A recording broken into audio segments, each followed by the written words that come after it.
North California 1960s bad love का time था, उम्मीद का टाइम था, लेकिन गोल्डन स्टेट के खुशियों और सपनों पर एक सया छा गया। द ज़ोडिएक किलर असली था और वो शिकार कर रहा था। दर्द जिंदगी का हिस्सा बन गया। परिवार डर गए थे, पड़ोसी एक दूसरे पर शक करने लगे थे। कोई नहीं जानता था कि अगला शिकार कौन होगा। न्यूज़पेपर्स उसके भयानक जुर्मों से भरे हुए थे। यंग कपल्स डेट्स पर उसके निशाने बन गए। पुलिस उसे रोकने में असमर्थ लग रही थी। द ज़ोडिएक किलर एक भूत की तरह था, एक पल यहाँ दूसरे पल गायब, अपने पीछे दाढ़ और मौत छोटा हुआ। द ज़ोडिएक किलर सिर्फ जान नहीं लेता था, वो फ्यूचर को मिटा देता था।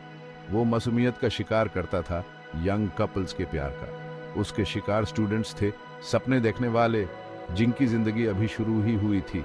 उनके डेट्स जो कभी हंसी और वादों से भरे होते थे, बुरी यादों में बदल गए। सनसान सड़कें, सेक्लूडेड लवर्स लेन्स उसके शिकार का बन गए। द किलर के हथियार अलग अलग होते थे, लेकिन अंजाम हमेशा एक ही होता था, दाढ़ और मौत।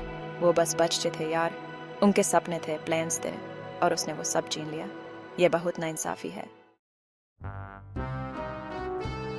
द ज़ोडिएक किलर खेलना पसंद करता था। वो ध्यान चाहता था, उस दाढ़ में मजा लेता था जो वो फैलता था। उसका कॉलिंग कार्ड, गप्ट मैसेजेस, पहेलियन जिसे वो न्यूज़पेपर्स को भेजता था। ये कोई ऐसे ही बकवास नहीं थी। वो टनटने थे, शेखियान थी और घुमावदार पजल्स थे। उसने अपने जुर्मों की जिम्मेदारी ली और ज्यादा हिंसा की धमकी दी और पुलिस को चुनौती दी उस पकड़ने की। इनमें से कुछ पहेलियां सुलझ गई, जिससे उसके दिमाग की भयानक झलकियां दिखाई दी। I like killing people because it is so much fun. It's more fun than killing wild game in the forest because man is the most dangerous animal of all. The San Francisco police department, the Vallejo police department, यहाँ तक कि FBI ने भी अपने सारे resources लगा दिए। Police officer अनहोन हर lead follow की, हर सस्पेक्ट की जांच की, लेकिन द ज़ोडिएक किलर हमेशा एक कदम आगे रहता था। साल गुजरते गए, टिप्स आने बैंड हो गए और केस ठंडा पड़ गया। द ज़ोडिएक किलर एक भूत की तरह गायब हो गया, अपने पीछे दर और अनआंसर्ड क्वेश्चंस का एक लेगेसी छोड़कर।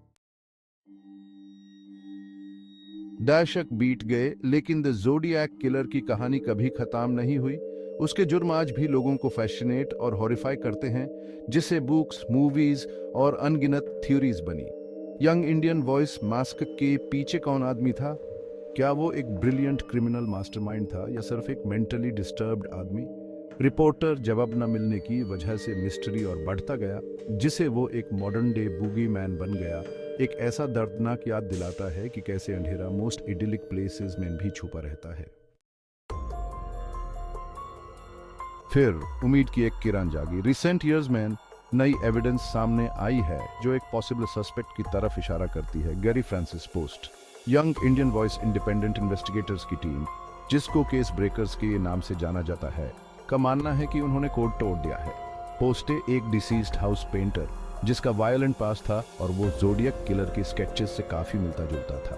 पुलिस ऑफिसर, क्या ये वो ब्रेक हो सकता है जिसका सबको इंतजार था? जांच जारी है और एक उम्मीद की किरण दिखाई देती है कि इतने सालों बाद भी इंसाफ मिल सकता है।